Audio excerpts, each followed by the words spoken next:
Today I'm going to be talking about vintage pianos. Do you know what makes a piano vintage? Stick around, I've got a great example to show you.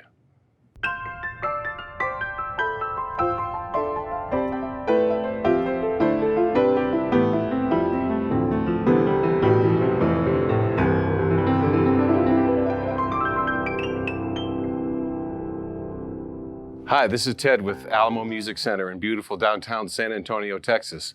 Today, I'm talking a little bit about vintage grands, and I don't have Patrick Moore around here to help me out, so I'm gonna have to reference a few other videos we've done. Lately, there's been some samples coming up on pianos called piano forte. They have Mozart's piano, Chopin's piano, I think there's even a Liszt piano. This piano right here is a 1885 Steinway, and it looks like they call it a patent grand. I'm still waiting. We're going to send a letter off to the company to find out for sure, but it looks like it's 100% rosewood up around the front in this beautiful carved case. Now, what makes a piano vintage? Well, it's got something to do with not necessarily like antiques, but a vintage instrument is one that there are specialty artists that perform only on vintage instruments. In other words, they'll only play on pianos made, say, like before 1900. And the music is straight off the composer's score, but a lot of times it has to be played and approached and even looked at differently than you would with a modern piano. Now, the thing about vintage pianos is they still work like a piano. It's still the same set of instructions and the same set of keys, but there's always going to be a little bit of real lightness, looseness, and easiness about playing the instrument because in this case, this is an 1885, so it's got 100 plus years on it. And a lot of instruments that are around, I'd say 60 to 80 years old, are going to be in that vintage category. And there are some vintage instruments from the 20s that have, in the 30s, that have a really large Art Deco approach. And you see a lot of this in vintage uprights, particularly in the Art Deco, they were more experimentative. In the grand models, they usually featured, particularly with the old vintage ones like this, they featured an ornately carved music rack, some nice heavy-duty carved out legs like this one has, and this one just has a little bit of sculpting and molding on the side. And it's not really super ornate, but it is a very attractive looking piano.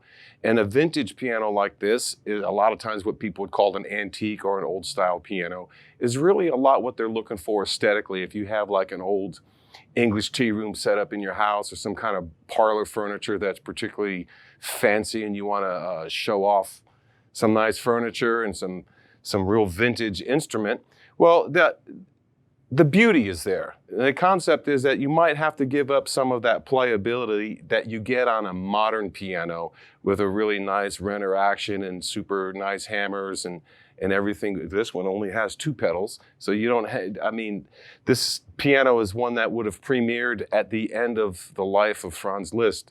And so it may have been a piano that he maybe never even played one this good. So when you listen to a lot of those old vintage instruments, they do sound a little bit different, and yeah, they do play different. And you have to remember that a lot of that music had a lot more notes in it because that was about the only way they could really show a whole lot of expression. So why don't we take a listen to this one for a little bit, and then we'll come back and see what other kind of thoughts come out of it.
Perhaps maybe some of you notice a difference in the tone from this and some other acoustic piano videos, particularly that Baldwin SD10 that hopefully it's out, you can compare it to this. But the thing with vintage instruments is that, you know, I have to admit, I don't have any Franz Liszt or Chopin pieces worked up because those would be great to demonstrate on this instrument.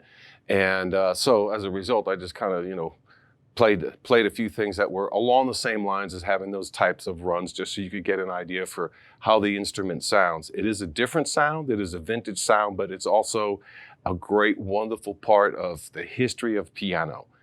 So if you have any questions or comments, if you own a vintage instrument and you have some questions on it or comments, by all means, let us know. Please subscribe to our piano channel. Take a look at alamomusic.com. We've got a wonderful store online. There's tons of pianos, uprights. There's a few more other vintage instruments from high quality manufacturers out there that are still great. And again, my name is Ted Barsalou, and this is Alamo Music Center, and we'll be looking for you in the future. Thank you so much.